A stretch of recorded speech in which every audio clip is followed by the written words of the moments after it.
तुम्ही सांगा, हा संविधानाने दिलेला अधिकार आहे. माझं मत गेलं कुठं? मला दाखवा का यामध्ये तुमचं मत तुम्हाला पडलं का नाही पडलं, किंवा तुम्हाला भेटलं का नाही भेटलं, हेच निवडणूक आयोग दाखवू शकत नाही.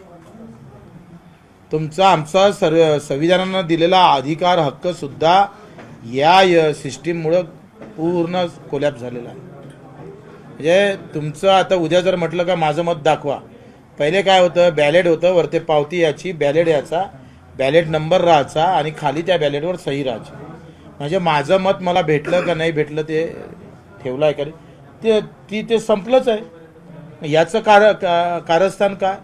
म्हणजे उत्तमराव जानकर सांगत होते का तुम्ही तिथं, त्यांनी एक पत्र काढलं, तिथं किती लाईट ठेवला पाहिजे, किती त्याचा प्रकाश पडला पाहिजे, या सगळ्या प्रकारचे पत्रकं काढण्यामागचा उद्देश काय?